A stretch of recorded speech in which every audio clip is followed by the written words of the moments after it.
thing and getting famous for it, I thought I might just start with, well, maybe I'll introduce myself. So yeah, my name is Rachel Moore. I'm a speech and language therapist and the founder of Express Your Gender, which is a social enterprise that provides voice and communication therapy as well as career development support to the transgender community here in Ireland. And it also aims to raise awareness and acceptance of gender diversity through education and engagement. First bit of advice is, if you're doing anything, like, the money is a great idea and everything, you know, you need money obviously, a lot of money, but being interested is the only thing that's going to get you through those really dark, lonely, freezing cold winter nights.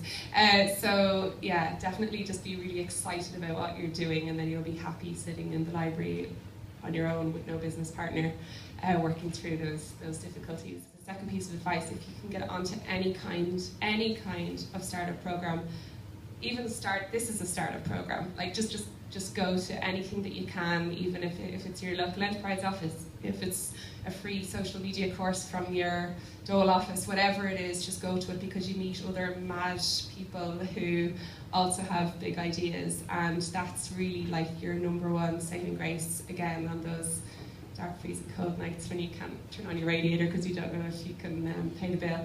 So, you know, just meeting people is definitely a really important thing. So I did that course and just decided to launch the brand. I wasn't really sure what my business, like, I didn't really know much about the idea of lean startups. Turns out it was really lean. But I just got going with a legal structure I knew was going to be important straight away. So I set up, and there's loads of different options available, especially for social enterprises. You have to kind of decide if you want to have a board, and if you're going to eventually go for charity status, all that kind of stuff. But I didn't really want to do that. Jesus, nervous. I didn't really want to do that because I wanted the potential to, like, earn a whole heap of money too without having to answer to anyone. And I had this great idea for an app that's going to change how the world sees gender, and it's in development. But I wanted to get access to, like, startup money from the local enterprise office or Enterprise Ireland, and I wasn't going to be able to do that as a charity because they just won't look at you. I don't even use the word social enterprise when I talk to them, so don't say social enterprise when you're talking to Enterprise Ireland. I hope there's nobody for Enterprise Ireland. Even if you have the capability to scale internationally, as soon as you say not for profit, they kind of go, no, not for Ireland, not for us, you know. So you kind of tweak your story depending on who you're pitching to, and I suppose that's tip number 3. Yeah, change your story depending on who you're talking to. You know, you're pitching all the time, and you know, if I'm pitching to the trans community, I'm not going to tell them how disadvantaged and disempowered they are, because it's an awful thing to hear, you know. So, and I feel awful using that language when I pitch to business people, and the advice I've got is like, no, make it really, really sad. That's how you're going to get the investment. And I'm like, I hate talking like this about my clients. It makes me feel bad, but that's sometimes just what you got to do.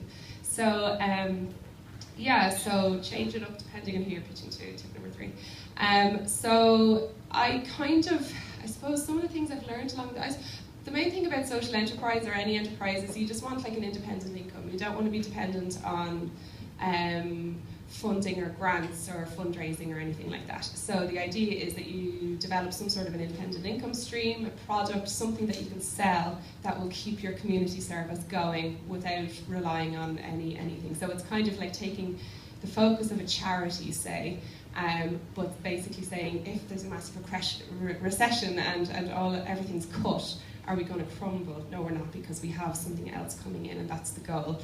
I'm far away from it, but that's the end goal, is to become kind of self-sustaining. So I won't go into the products and services because this isn't really a pitch, but maybe more about some of the learning points I've had along the way. Don't worry too much about perfectionism. Is really important. I've learned that the really hard way after, like, exhausting myself, saying, I'm not going to put my Facebook up until I've got the perfect brand. How many people have thought, I don't want to tell anyone about me until my website is perfect, just in case they look me up and they read my really crappy homemade website. Just don't worry about it. Like, some of the most interesting blogs I've read have come from like really badly designed websites, and they still go viral, you know. So it's the content really. Like branding is hugely important, and I love my brand, and I'm delighted I have it, and it was worth it. But I could have spent that time a lot better earlier on, making a name for myself as a content producer, as a thought leader, instead of somebody with a really cute brand, you know. So just don't worry too much in the early stages about having everything just so.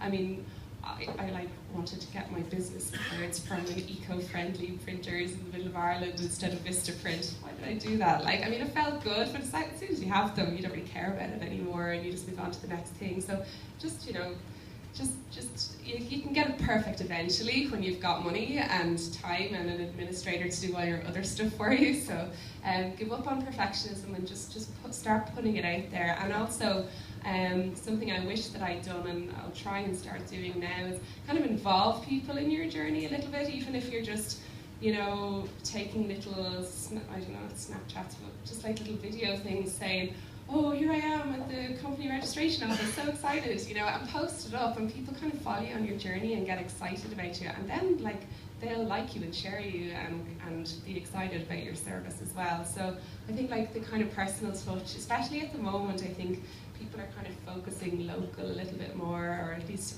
you know, national. So, you know, letting people be part of your entrepreneurial journey is really nice, even at that kind of goofy stage of celebrating things that shouldn't be that big a deal but really feel like it. So let go of perfectionism, involve people on your journey, don't worry too much about the brand too early on. Well, do, but you know, it's not the be all and end all. Get people, get people working with you, even if it's just supporters. I just worked on my own for like a year and a half. I had a mentor. If you can find a mentor, that's like tip number one. Sorry, let's move the rest of them down the list. A mentor is going to be like somebody who actually believes in you. So not necessarily somebody who will just provide a mentoring service. Somebody who actually believes in what you're doing and is willing to support you in that. My mentor, I mean, I have a freak attack about, you know, some comment somebody made on my Facebook, and it's kept me awake all weekend, and I need to talk it through. And that's what your mentor is there for, to kind of go, okay, what really matters here? Let's focus. How can you deal with this? And just bring it back to reality again, you know, because you do, everything matters. Every time somebody unfollows you on Twitter, you just think, what have I done wrong? And you're reading back through all your tweets going, who have I offended? And it's probably just an accidental thumb flick or whatever, you know, but it all matters. So a mentor is really good just for helping you make these decisions. So that's definitely number one. But just keeping people on your journey with you stops it from being really lonely, because I know I was working full-time last year. I just took a job in a bank for 9 months while I did all the development. So I was doing that every night and every weekend on my own, and like not going out at all. And you don't mind it at first, but you do kind of burn out. So make a point of at least taking Sunday off. Even if you have to work 6 days a week, like, or even, you know, the equivalent of 100 hours a week or whatever, like, just take a day off and do something, like, and don't bring your phone with you.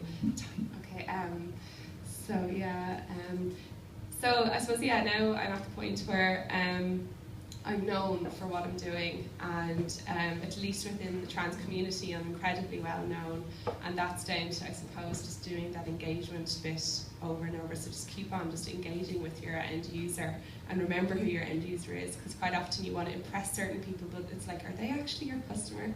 Now sometimes your funder's your customer, but for the most part, just focus on who you really care about impressing, and instead of impressing them, actually learn about them. And that's, I have to say, Facebook is my best friend for that. So just engage as much as possible. And I think I should probably just stop. Does anyone want to ask questions?